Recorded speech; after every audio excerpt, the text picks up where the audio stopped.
بڑے بڑے مشیران ہیں اور اس میں شان شوکت کے ساتھ آپ بھی جلوہ افروز ہیں. جب ایسی وادی میں آئے جہاں چونٹی نے یہ بول کر کہا تو حضرت سلیمان علیہ السلام نے اس کی بات جب سنی تو میرے رب نے آپ کو سنائی. اس کی بات سنی میرے رب نے سنائی. اس کی بات سنی پھر میرا توجہ کرو، میں کہہ کر آگے نکلنا چاہتا ہوں. اس کی بات سنی میرے رب نے سنائی تو فتبسم ضاحکا من قولھا، اللہ کے اس اتنے بڑے انعام پر خوشی سے مسکرانے لگے. سبحان اللہ. جو واہ میرے رب تیری بھی کیڑی شان ہے، کتھے کیڑی پہ بلیندی ہے تے اپنیاں کیڑیاں نو گل پہ کرندی ہے، پر تو مینوں اے دی گل مینوں ایتھے تخت پہ سنا رہے. سبحان اللہ. سبحان اللہ. وہ تخت پر سن رہے تھے. اب ذرا غور فرماؤ، کوئی ایسا آلہ نکلا ہے جو تمہیں کیڑی کی بات سنائے؟ چلو کیڑی چھوٹی ہوگی، مکوڑے کی بات سنائے.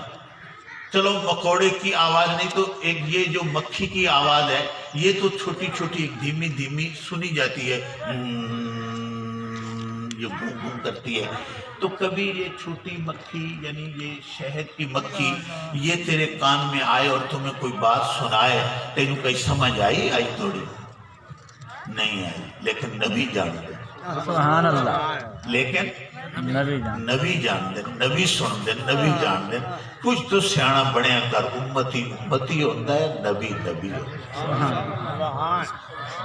یہ بات ذہن میں رکھ، امتی ہوتا ہے، نبی ہوتا ہے. اچھا کدائیں ترلا کری چلو نکی نہ تا ڈومنے والی مکھی کانے چ پا کے تے راتی سائیں پر کائی متا تینوں گل سمجھ آ جا رہے.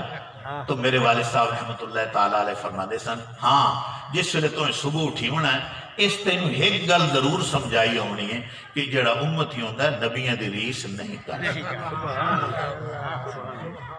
جاگنے تھوڑی تیری مت ضرور مار دے سی، سمجھا دے سی کہ اس طرح نہیں ہے. لیکن میرے بھائی اب سنو، آپ نے وہ آواز سن لی.